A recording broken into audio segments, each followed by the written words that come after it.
जय हिंद। किसी व्यक्ति की हत्या करना सबसे जघन्य अपराधों में माना जाता है। आजकल लोग छोटी छोटी बातों पर होने वाले झगड़ों के कारण हत्या जैसा गंभीर अपराध कर बैठते हैं, जिस कारण उन्हें अपना पूरा जीवन जेल में सजा के तौर पर बिताना पड़ता है।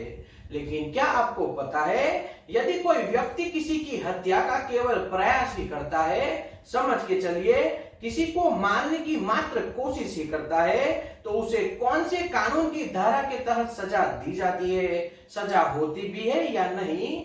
आज के विश्लेषण में हम आपको एक ऐसी ही धारा के विषय में बताएंगे जो इस अपराध के बारे में बताती है। तो चलिए जानते हैं आईपीसी की धारा 360 क्या है, यह धारा कब और किस अपराध के करने पर लगाई जाती है और इस मामले में सजा और जमानत कैसे ली जाती है। तो वीडियो के अंत तक बने रहिए।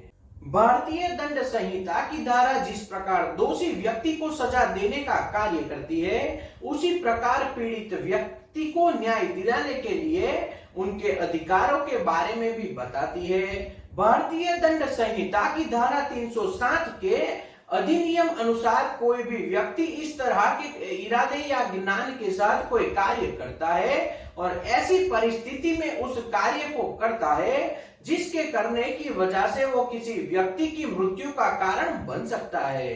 ध्यान से समझना, किसी व्यक्ति की मृत्यु का कारण बन सकता है, तो वो व्यक्ति धारा 360 के तहत हत्या का प्रयास करने का दोषी माना जाता है। यदि कोई व्यक्ति किसी दूसरे व्यक्ति की हत्या करने के इरादे से उस पर हमला करता है, परंतु जिस व्यक्ति को मारने के लिए उसने हमला किया है वो बच जाता है, मतलब उस व्यक्ति की मृत्यु नहीं होती, तो ऐसे अपराध करने वाले व्यक्ति पर आईपीसी की धारा 360 के तहत हत्या करने के प्रयास के आरोप में मुकदमा दर्ज कर कार्रवाई की जाती है। यानी हत्या करने का प्रयास करना भी एक जुर्म माना जाता है। सबसे पहली और सबसे जरूरी बात तो यह है कि किसी भी व्यक्ति से झगड़ा करने से हमें बचना चाहिए। यदि कोई आप पर हमला करता है तो कानून अपने हाथ में न ले, वहां से कैसे भी अपना बचाव करके निकल जाइए और हमला करने वाले की शिकायत पुलिस में दर्ज करवाइए।